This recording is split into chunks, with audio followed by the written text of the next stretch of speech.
Yeah, that's fine. Yeah. So thank you very much for everybody for making this evening, and thank you to Bob for volunteering to be the first of the volunteers to share about their work. So Bob, it's live, over to you. Okay, so this is a presentation that I did for the IET, Institute of Engineering and Technology, in their Energy Forum in 2019. It was one of a series, so you'll see there's a couple of slides that come up that are actually from other people's presentations that preceded mine. And it describes my work, and mainly about large-scale renewable energy generation, but also there's something on energy storage as well. And the slides are virtually unchanged, so I'll go through it. So I'm going to talk about my career in engineering, renewable energy generation, storage, a little bit about the future, and then any questions. But as the organizer said there, if you want to ask any questions as I go through, please go ahead, that's fine.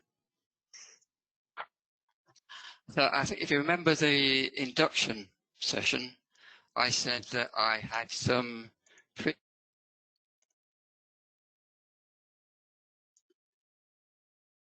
Cool.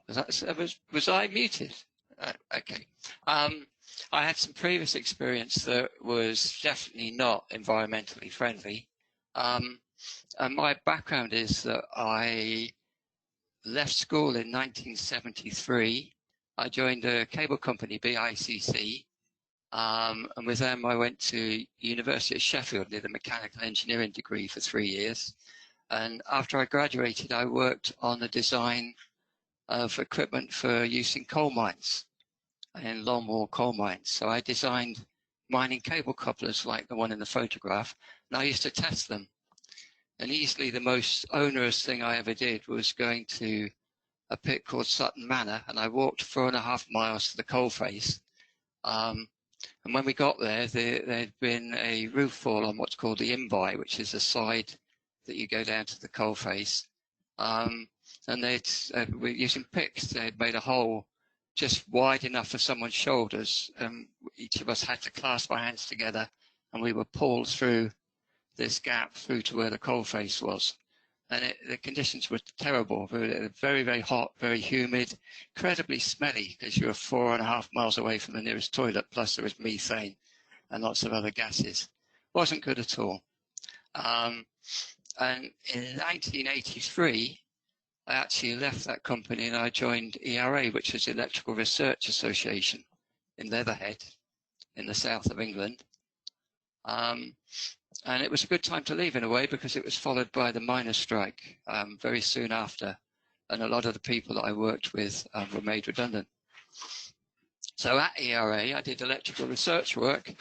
And some of that work was in the oil industry on large offshore supercomplexes like the one in the photograph. And I also worked a bit at Doomray, which is a fast breeder reactor site. And at that time, it was being decommissioned. It originally generated electricity that went onto the national grid. And after the 60s, it was decommissioned, and it still is being decommissioned. And every year we go there and we test the power distribution system to make sure that it's still safe to operate. And it has cost billions of pounds to decommission that site. And it is an issue that we need to think about with some of the renewable generation systems that I'm going to talk about. Decommissioning is something you can't really ignore. So I started off with ERA, Electrical Research Association, and this is a sort of map that shows how it's changed, and it's been bought by a number of companies, and it's now RENA, which is a company that I worked for up until yesterday, because I actually retired yesterday. And if you look at the this chart here, there's a company, OST, which is one of a number of companies that were bought in 2015. And OST is a company that just specializes in renewable energy and does nothing else. And if we've recruited 20 engineers, and we need another 20 to get to our target of 40, then I think that is a good place to go to possibly recruit some more engineers who are specialists in renewable energy. So if we have some sort of material on recruitment for this project, then I can go and talk to them and see if any of them are interested in joining. They have some quite young, enthusiastic people, so it's a good place to look. Arena is quite a large company. It's 4,500 people with offices all around the world, and the work that I've done is all around the world, as you see from the slides that are coming up. So we're going to look at renewable energy generation, and some of that is offshore wind, as it shows in that photograph there. But there are quite a number of other types of renewable energy generation as well, including the one that Bob is going to be talking about, one of the other Bobs at the end of July, which is solar photovoltaics, which I'm quite interested in because he's going to talk about PV systems for camps, and that's a sort of different scale that I'm going to talk about today, but it's quite useful to know about. I said that this presentation was part of a series, and the first one in the series was actually from a chap who presented this slide. It's one of a number of slides, and it's quite useful for what we're talking about today because it shows predicted demand for energy in different parts of the world, and it shows predicted supply of energy. And what you can see, if you look at demand, the OECD countries are predicted by BP, which is an oil company, to be relatively flat. China is increasing, but it's flattening off. And you've got the developing countries effectively where most of the growth is that's predicted to occur. So that means we can address the issue of renewable energy and climate change within the developed countries, but unless we do something about the developing countries, we're not going to actually solve the climate crisis. We have to consider those parts of the world as well. If we look at the sources of energy, you can see that they're predicting there'll be a slight increase in oil, but then it flattens off. Gas is predicted to increase, which I can believe because gas turbines are a very cheap, simple and easy way to generate energy. And coal is predicted to increase as well, which is a bit of a disaster. Actually, it's not predicted to increase as much as you think because the gas one is increasing and coal's on top of that. So maybe it's not that much of an increase. But what you can see is if you add the carbon producing energy sources together, they're still increasing in magnitude. And if you look at the renewable ones on top of that, which really is hydro and they've separated out hydro and renewables for some reason, but they're actually both renewable. That's the renewable bit. That part needs to increase. This bit down the bottom here, we need to actually reduce if we're going to solve the climate emergency. So there's some big issues there to be addressed. I'm going to talk about the work that I've done in renewable energy. I'm starting off with hydro, and this is by my standards, it's quite a relatively small hydro generator. This is Mantu Rock in North Wales, and there are actually two of these generators. And if you go there and go into the power station, it's a beautiful area because it's in the national park in North Wales. And these two machines, it's like stepping into a museum. They were built in 1928, and the site is spotless. And the engineers there maintain them absolutely perfectly. And the work that I've been doing with my colleagues is part of that. Because what we do is we monitor the high voltage part of the generators. So what you've got, if you look at this sort of donut part, that's the actual turbine. So the high pressure water comes in and it turns the wheel. Behind that, this rectangular bit is the generator. And the generator has a rotor, which as its name suggests, rotates. There's a stator, and the stator windings are stationary, and the electricity is generated in the stator windings. One of the issues with this type of machine is it's rotating and you get a lot of vibration.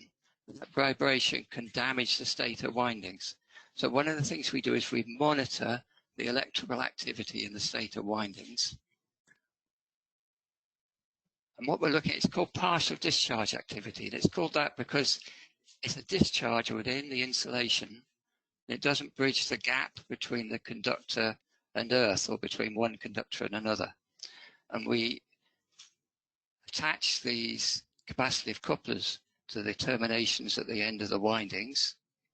And we use monitors like this. And actually, on site at the power station, we can look at the waveform from the electricity, and you can see this partial discharge activity occurring on the positive half of the waveform and on the negative half of the waveform. And what that is little arcing activity, energization of voids and gaps and discrepancies within the insulation itself. And you get a typical pattern which gives you an indication of where those discharges are occurring. And we can also monitor over the internet from anywhere in the world, and we can look at discharge activity against time.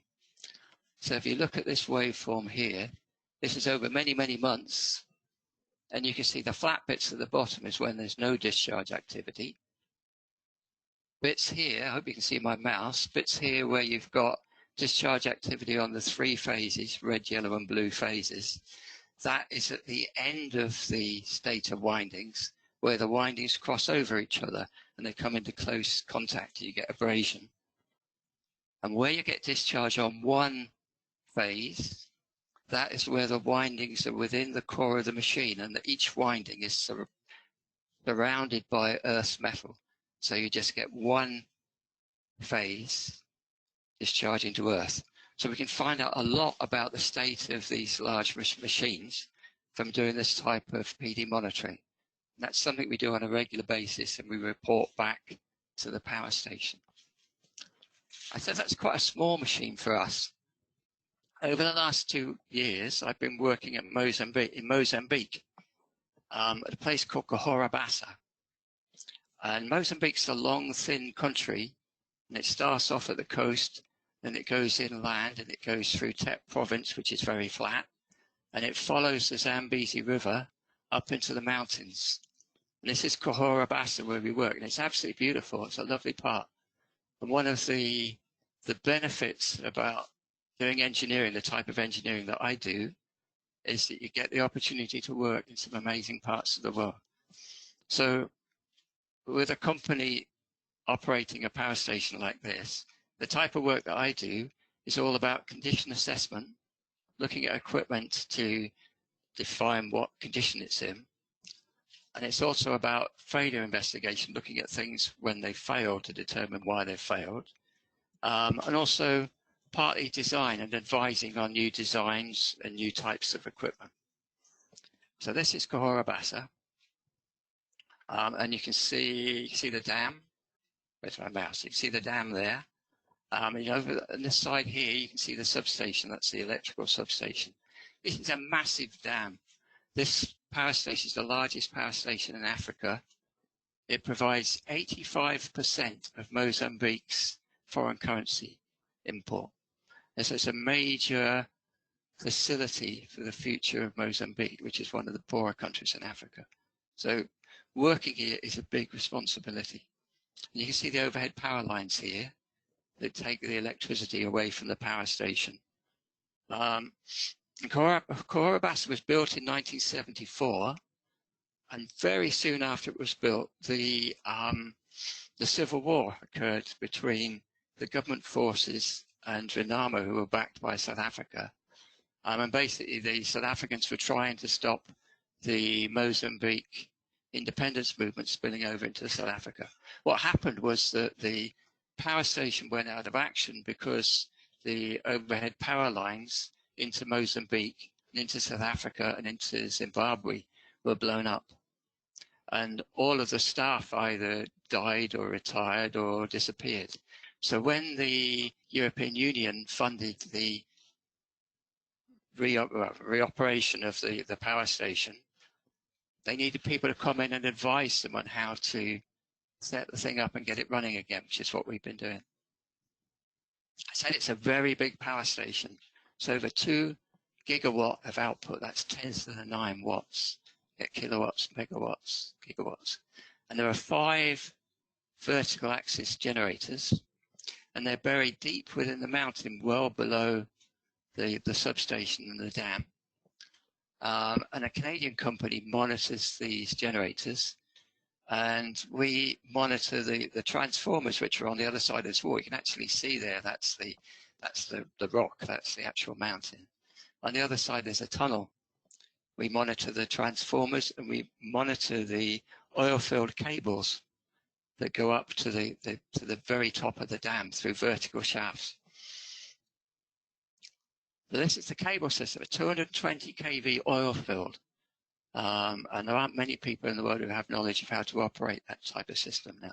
So we've been working there and helping them to operate the system reliably. And you can see this is the top of the dam. You can see a view down Kafue Gorge. These are the insulators, just like you have on overhead power lines. And these are the cables coming down from those insulators on the dam, going down a long horizontal tunnel, and they go down a big vertical shaft and right down to that turbine hall at the bottom. We do lots and lots of tests. So we do thermal imaging, ultrasonics, just like when you have an overhead power line in the damp, you listen to that fizz. So we do the same thing on those insulators on top of the dam, but we're using ultrasonics so we can hear noise of corona discharge activity that you can't hear with your own ear. We do PD monitoring just like we do at Manturog, and we do dissolved gas analysis on the oil, insulating oil in the cables, and then we do leakage measurements. All of that is put together. You see my friend Stelios here is doing partial discharge measurements, and that's the equipment that he uses to do it. And we provide Hydroelectrica de Cahora Bassa with reports on the condition of their cables, but also advising them on what to do next and the design of a new cable system to replace the existing system. That's quite a big piece of work we've been doing for several years. To give you an idea of both of those things I've shown are quite old. One was 1928, and one was 1974. There are new generators being installed. Is this being recorded? Yes, it is. It is being recorded. And this is quite a new one. Actually, my wife and I went to Malden Hall Park not that long ago, and I was quite surprised to see this. It's an Archimedes screw generator. And I know I'm talking about large-scale generation, but I was fascinated by this. It's 8.5 kilowatts, so it's very small. But there's quite a few of these being installed up and down the country. They're very nice, but it's on a totally different scale. I just put that in to give you that. And that is sort of new, and it's going in the UK. But you can see, if you want to solve the world's issues with power generation, reduce our reliance on carbon-producing energy sources, we need to look at places like Africa and the non-developing parts of the world where they're using masses of coal and come up with other sources of energy. And hydro is actually a big possibility. There's big hydro plants due to go in Ethiopia, but they rely on having a stable political system with no civil wars, no conflicts.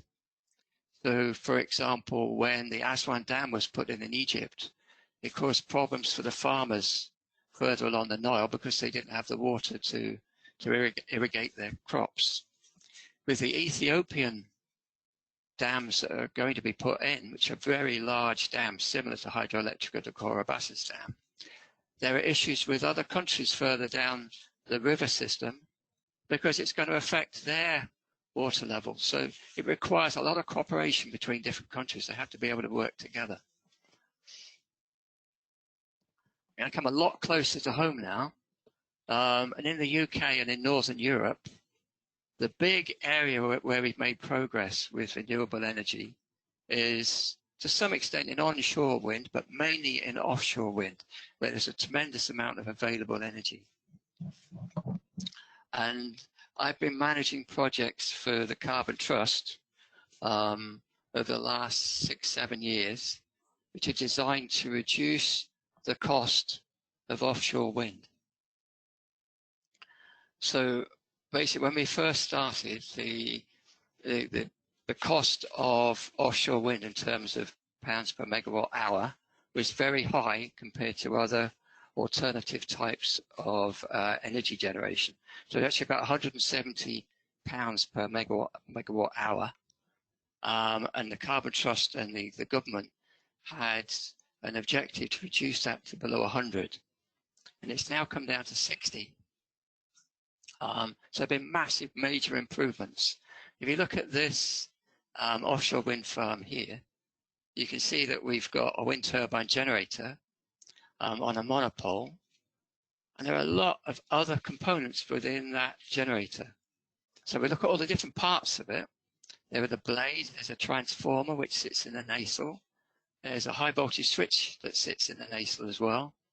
There's a yawing mechanism so that the wind turbine can turn into the wind. There's the monopole that it sits on. There are the foundations, because this monopole has to be, it's called grouting, it's grouted into the seabed. And then there are the array cables that go to an offshore substation, and that's the substation. And there's an export cable. But for someone like me, who's an engineer who's worked in offshore oil and gas, this is actually very, very similar. The offshore substation looks very much like an oil and gas platform. And if you're trained in things like underwater helicopter escape survival and marine survival techniques, you've got the right sort of training to be able to work in this environment. And you can see there are bits here that I can know quite a lot about, which are the cable parts, plus transformers and switchgear. So if we do a sort of, this is a diagram, you can see we've got all of the wind turbines, and they're connected up by array cables, which goes into the platform. Then there's an export cable, usually 2 export cables to go to an onshore substation. This is a critical part. And the big losses that occurred early on in the UK's offshore wind farms were due to installation problems with installing the array cables partly, but mainly the export cables. We did a lot of work with the Carbon Trust on looking at ways of monitoring the condition of those cables as they were being installed, and also on the design of the cables based on failure investigations. What's happening now is that the offshore wind farms are going much, much further offshore into far away from the UK mainland, where there are very much greater winds, but there are also larger waves, and it requires much bigger cables. So the cables now are 66 kV, 66,000 volts instead of 33 kV. And the export cables, instead of being 132 kV, they're more likely to be 275 kV or high voltage DC, because losses with AC are proportional to length. So if you go to DC, direct current, you can do much, much longer lengths of cable. This bit up here is quite important. There's a funny thing, when the generation industry in the UK was privatised, so when they went away from CEGB, the government said that the generators had to be separate from the transmission operators. So you had companies like UK Power, were generating power, and National Grid, who were operating the transmission system. And the same thing's true for offshore wind. So you might have a company like RWE that operates the wind farm, but after they've built the wind farm, they have to sell the export cable and all the export cable system to what's called an off-tow. And we get involved quite a lot at that stage, because if there are any problems with the export cable, then the offshore transmission owner, the off-tow company, wants to make sure that that cable's in a reliable condition before they take it on and pay money and accept responsibility for it. The problems that occurred with installation are largely to do with all the issues around installing the cable in a marine environment. So these are the cable laying ships. They're actually very big. There may be hundreds of people on board those vessels. And they have big horizontal turntables. The cable comes off the back and it goes through this S shape down onto the seabed. And the seabed isn't flat. You know, there can be sort of big dunes, big changes in the topography of the seabed. And you have to be very, very careful that this cable goes down in a controlled manner. What you don't want is the cable to end up hitting the seabed in the vertical state or even past the vertical state. Because if that happens, it's a bit like taking your garden hose and laying it out and you get a kink in it. And that costs millions and millions of pounds to put right. There's vast amounts of money involved in this. So one of the things that is done is we use unmanned autonomous vehicles, UAVs, which are just like small submarines, to monitor the touchdown of the cable onto the seabed. So here they're using sonar. You've got a sonar image which you can look at in the crew room on board the ship. You can see exactly what's happening all those thousands of feet below you. And we also there are engineers who go out on the ship and work late into the night and installing the cable 24 hours a day. There are engineers who design the cables, who manufacture the cables, but there are people who do software modeling as well. So this is an example of a software model. This is an absolutely perfect model of the seabed based on sonar images produced before the cable was laid. There's the intended position of the cable, and it takes account of all sorts of things. So apart from the topography of the seabed, you can look at the currents below the cable laying vessel. And those currents change as you go down to different depths. The directions change, the magnitude change, and take account of all of those things.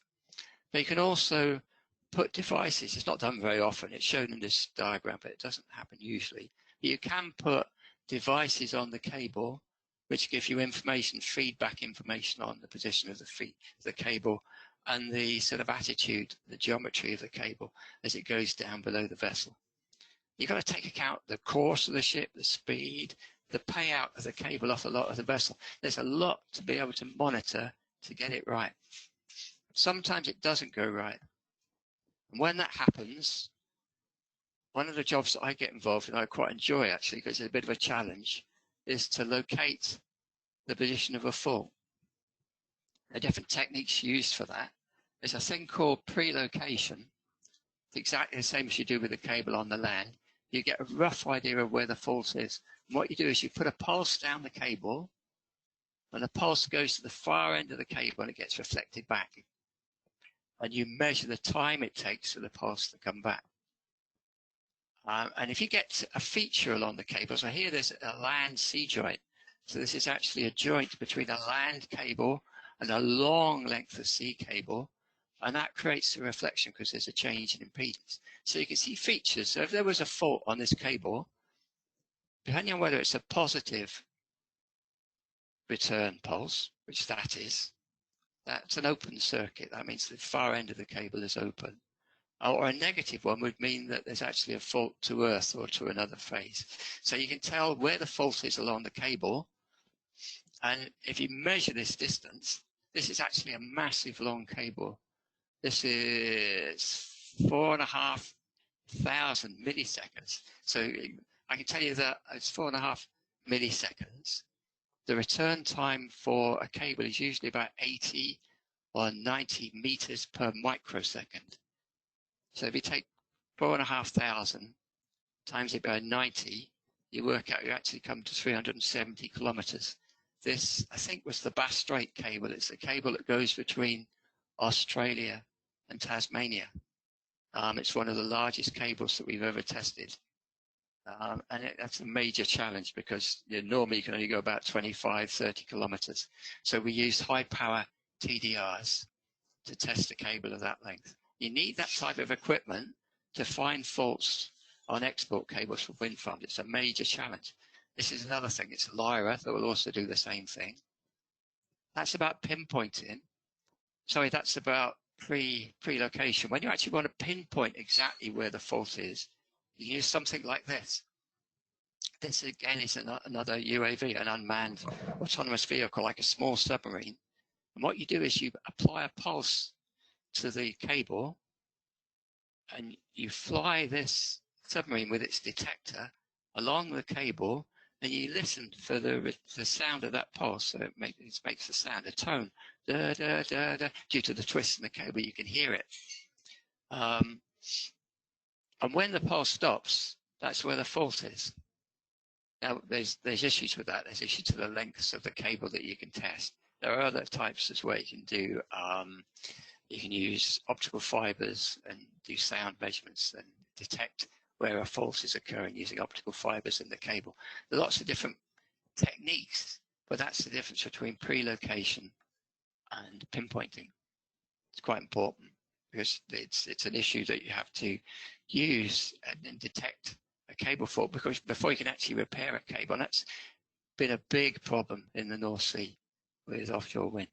When we have the cable, what happens is the cable comes back to the cable lab where I work or worked until yesterday in Leatherhead, and we examine it to find out what's gone wrong with it. And here you can see a good friend of mine, Mark Coates, who actually started at university in the same year as I did in 1973, also did mechanical engineering the same as I did. And we joined ERA within a month of each other. So we worked together through almost all of our working careers. And then we've got two younger engineers, Courtney here and Joe, and lots of other people. And all these other people are loss adjusters. There might be somebody from Offshore, from the regulator, because this is a major issue of an export cable like this blows up. And there will be other cable experts representing perhaps the installers or the manufacturers. And there will be their own people. There will be operators of the wind farm and people from the offshore who are going to hopefully purchase and operate this cable. And they're looking to find out why the cable has failed so that we can modify the designs of the cables or the way that they're installed so that these failures don't happen in the future. And that process has been very, very successful. The number of failures have been reduced quite significantly. So I'm going to go away from cables for a bit, and I'm going to look at metallurgy. And one part of the job that I did at RENA, and still do because I'm going to carry on working from the IET as a volunteer mentor, is to mentor young graduate engineers. And this chap that you can see here in high vis on what is a crew transfer vessel is a guy called Kai Russell. And he joined us on a one-year work placement from university. And he came in as a graduate engineer, and I was his mentor as he was working through the process of becoming a chartered engineer. What Kai is going to do, he's going to go off with this crew transfer vessel, which is pushing onto the side. If you look at the turbine here, you can see it's got a ladder arrangement going down into the water.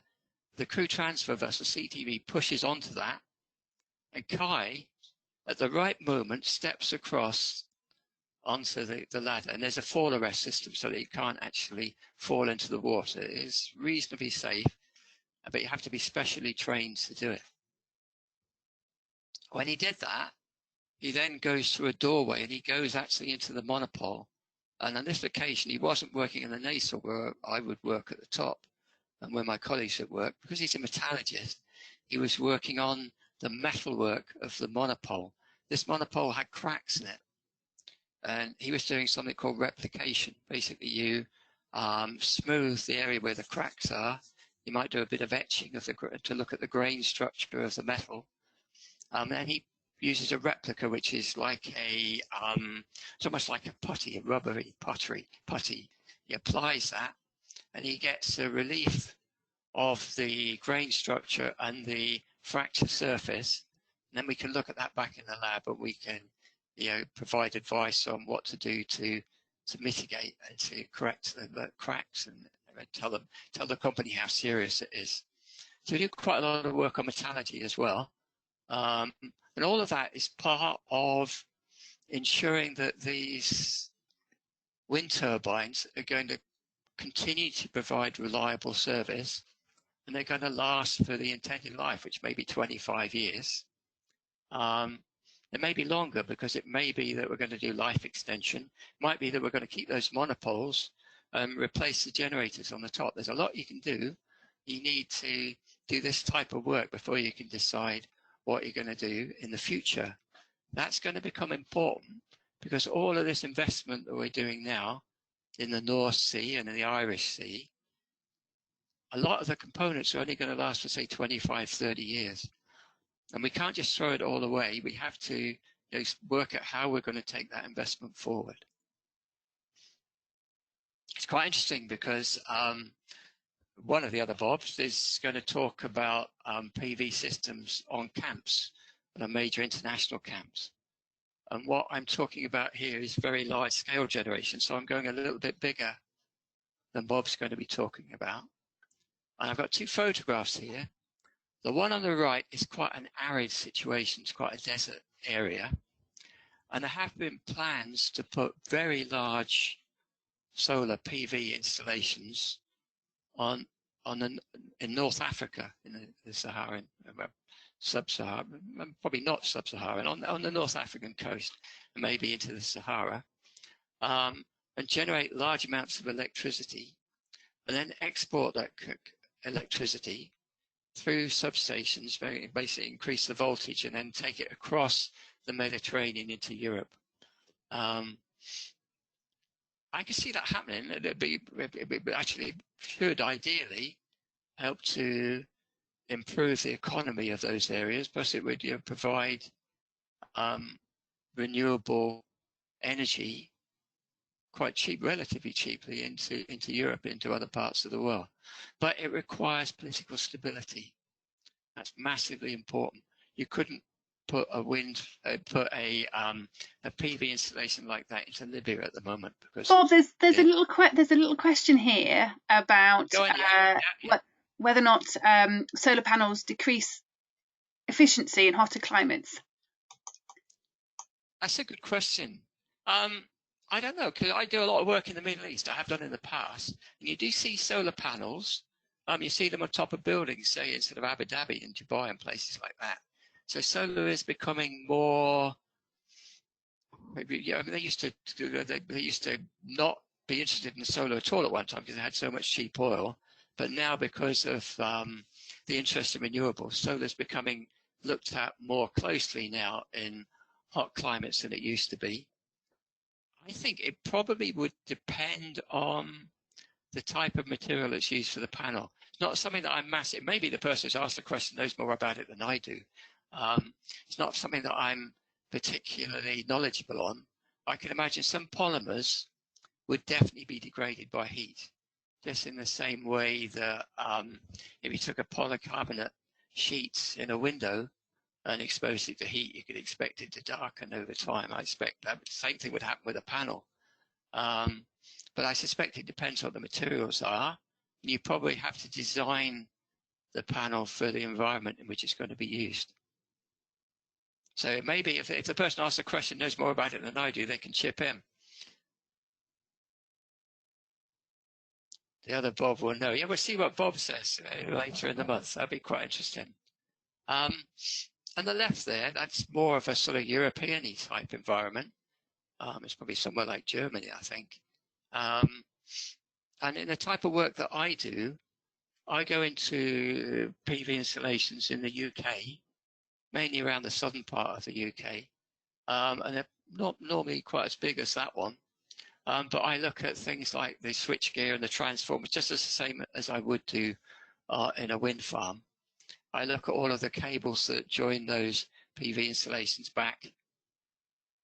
Yeah, I think it's historically been the case, but has been improving. Yeah, I could believe that because people would be aware of the problem with darkening of the solar panels, and people would be looking to address it through design changes.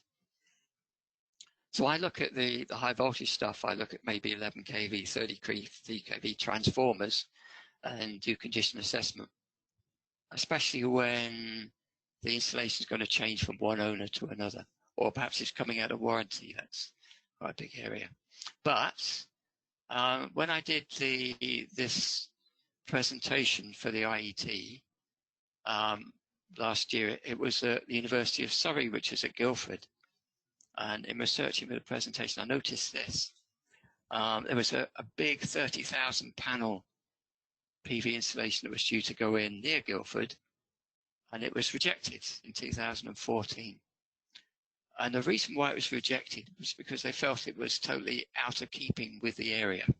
So there can be a kickback against this type of installation, just as there can with onshore wind farm as well. A lot of people don't like onshore wind turbines.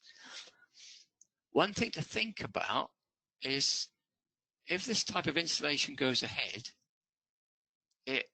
it's going to have a limited life. It's going to last for maybe 20 years, 25 at the most. Then you have to think about what you're going to do. Is it going to become a horrible brownfield site? Ideally, it needs to be done in such a way that decommissioning is planned for, perhaps renewing the actual installation and replacing it is planned for. All of that has to be taken into account. You can't just put something in and forget about it. And that applies again with energy storage. And see, hopefully this isn't going to mess up. Okay, so this has worked. Hopefully I can get back out of it afterwards. This is the national grid status at the present time. This is updated every 5 minutes. And you can see the demands, which hasn't changed that much. It's going up very slightly. It's been fairly steady, around 30 gigawatts. This is for the whole of the country. All the way through the lockdown. It's going up a little bit now. It was about 29. It's getting up. You see it's got about 32 there. It's the frequency. That's gas turbines. That's nuclear. 4 or 5. Biomass, which is completely off the scale and has been for quite a while now. I think that's because Drax has gone over to biomass. There's a lot of argument about biomass because it's burning wood. And it is a form of renewable energy because you can plant more trees, but it's not ideal, not if we're going to get over the environmental crisis. We really should be growing trees and burying them, not burning them.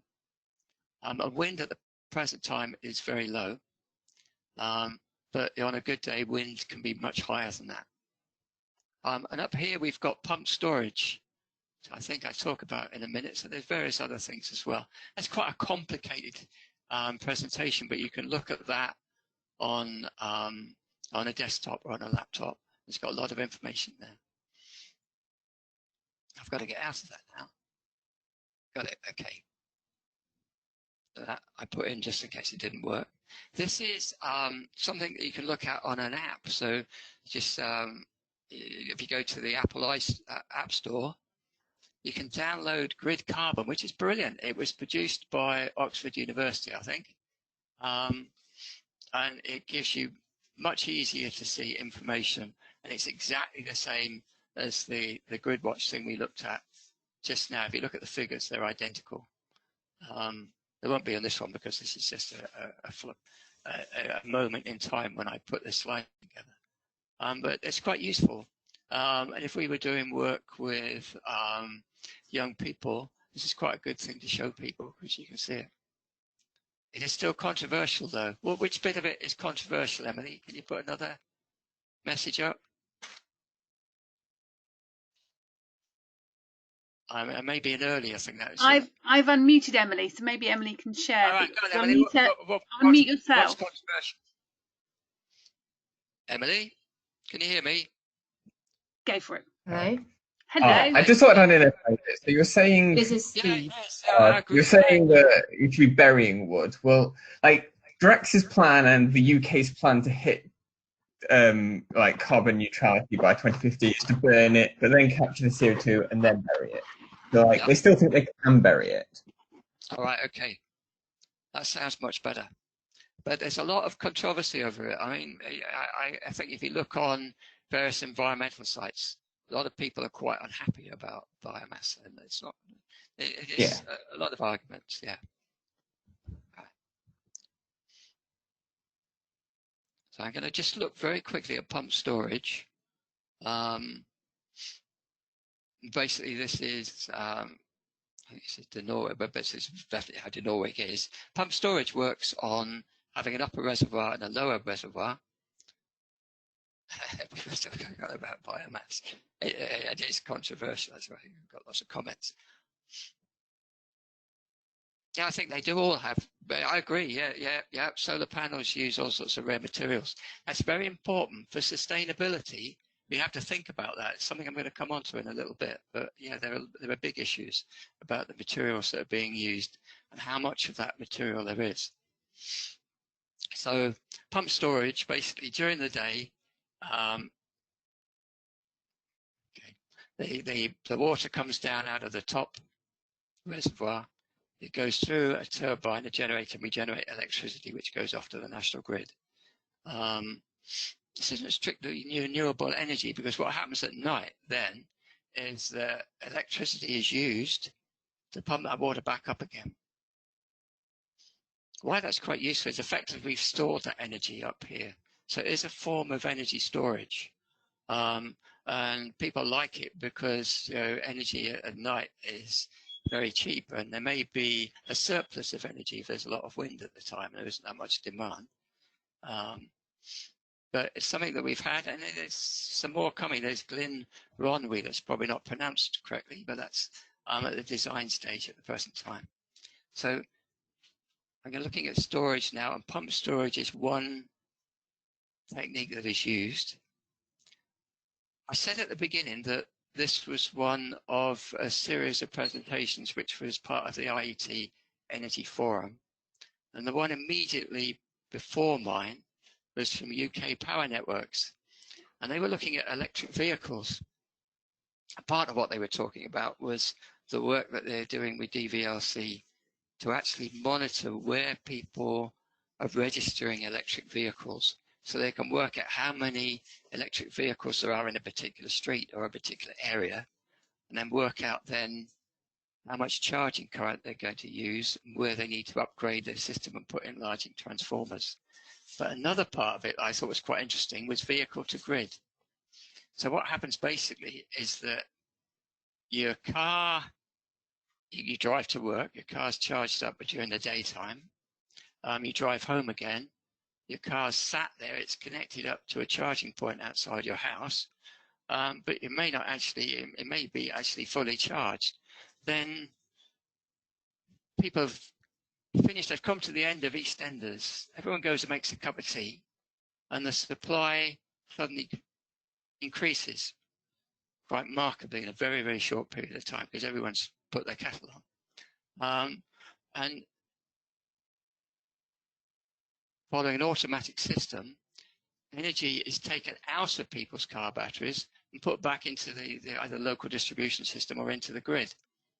And that is happening. That is going to be introduced, and they're working on it at the present time. And I can see sort of technical difficulties with doing that with individuals and individual cars. But large fleet operators, say bus operators in major cities, are likely to get involved in that first, because they can sign a contract and they can agree that a certain amount of battery power will be available at certain times. So that is one way of storing energy. And each individual vehicle may be quite small, but when you do it on a large scale, you can store quite a lot of energy. The other technique is to actually build very large, what I said, are grid scale battery storage schemes. These are massive. And the nearest thing I can think to it is we do work in places like Facebook in their very big data centers in Ireland and in Denmark. And you go in there, just enormous halls that appear to go on forever. And they're full of banks of data banks, very large data banks. So very much like this picture. But in that photograph, rather than data banks, these are actually batteries. And we're used to looking at monitoring batteries, but we're used to looking at lead acid batteries and nickel cadmium. But these are lithium ion. It's a different type of battery. And you're talking about very, very large, greater than 200 megawatt battery storage systems. And there are some big issues there. I think in the chat, people were talking about the materials. How you're using materials which could be very much in demand and in short supply. You have to think about the life of the system. You have to actually control the ambient conditions very carefully. and you have to monitor the condition of these plants. So for a company like RENA that I work to, I don't need large-scale hydrogen batteries, not that I know of. I think, in fact, I'd say probably not. Hydrogen is an area where there's a lot of potential. It's not part of my presentation at all. Maybe somebody else will talk about it. But yeah, there is potential to do work there. I'm not aware of any. These sites will be, or very much like the data centers in Ireland and elsewhere. Okay, I'm coming to the end. They're not really manned, so a big issue is about monitoring. So this is an example in Japan where they are building a very large battery storage system, and part of that is remote monitoring. And there are systems like this that is called Cube, which can be used to monitor systems. You can set up your own dashboard, and you can look at the system over the internet from anywhere in the world. So remote monitoring is a big area for very large-scale generation and energy storage. There's quite a lot of work going on. This is my final slide, so it's almost just about right. There are some big major challenges on the design side, on the installation side, maintenance and reliability.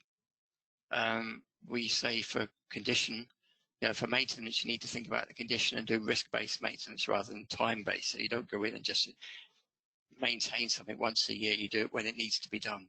Life extension is going to become very important because the materials that we're using, we need to try and extend the life and get the maximum amount we can out of the assets. We don't want to be throwing stuff away in the scrapyard. You need to think about extending the asset lives, decommissioning, as with Doomray and the fast breeder reactor. Decommissioning needs to be thought of at the beginning, so you don't end up spending far more money on decommissioning a site than you actually got out of it, and far more resources than you got out of it. So we can't just sort of jump into renewable energy. We need to think as engineers, we need to think about the whole life cycle, the process. Part of the solution to the environmental crisis has to be to reduce energy use. And that means, electric vehicles, it means walking, cycling, not using coal, not using cars, not using planes, all of those things. It means making our houses better insulated, all of those things. And my final point, I was presenting this at Guildford University of Surrey to the audience. A lot of the audience were actually undergraduate engineers. This is an amazing time to go into engineering. There's so much going on, it's brilliant. I finished. Thank Maybe you. Even a couple minutes early. Thank you, Bob. That was really great. Does anybody have any questions for Bob? If you have a question, do you want to put it in the chat and I'll unmute you? But oh, hold on. Saul's saying it was awesome.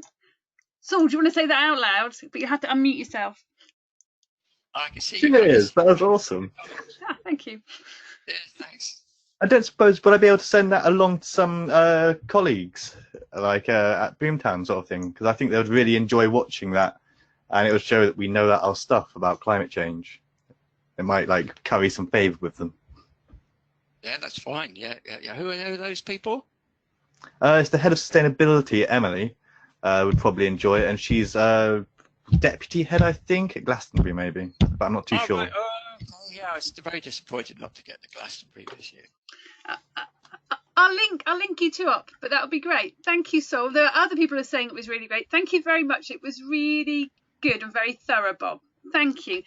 Next week, as a project, we've got Margaret will be talking to us about education and peer education and how we do climate science.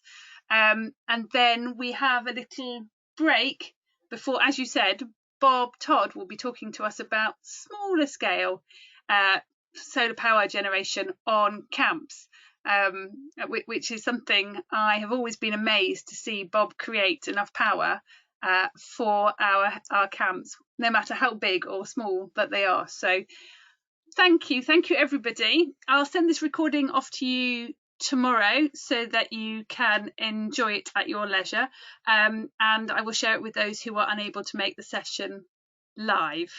So I'm sure you'll join me in saying thanks, Bob. Thanks, Bob. Thank you. Cheers, everybody. Thanks, Bob. Thank you. Cheers. Bye.